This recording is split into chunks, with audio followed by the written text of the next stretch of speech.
Srinivasulu sir అనేసి వేరే Adoni master ఒక ఆయన వచ్చి అక్కడ 7 డేస్ అది మొత్తం వైరల్ అయింది.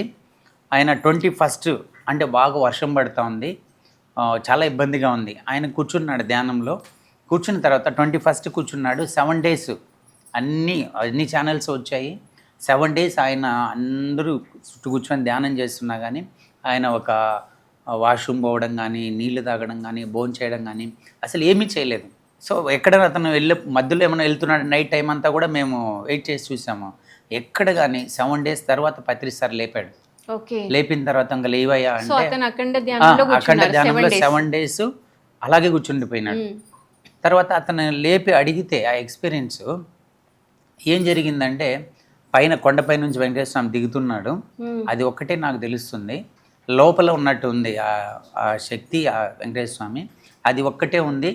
అది లోపలికి వచ్చిన తర్వాత నాకు ఎలాంటి ఆకలి కానీ దప్పిక కానీ, నాకు ఈ భౌతికమైన ప్రపంచంతో నాకు కనెక్షన్ లేదు అని చెప్పి చాలా యాక్టివ్గా మాట్లాడుతున్నాడు. ఈ మనిషి ఏంది 7 డేస్ ఒక ఫుడ్ లేదు, వాటర్ లేదు, అసలు ఏమీ లేదు, ఎలా బతకగలిగాడు, ఎంత యాక్టివ్గా ఎలా ఉండగలుగుతాడు అనేది అతను చూసిన తర్వాత ఓ ఇంత శక్తి ఉందా యజ్ఞానికి అనేది అప్పుడు నేను చాలా ఇన్స్పైర్ అయ్యాను మేడం.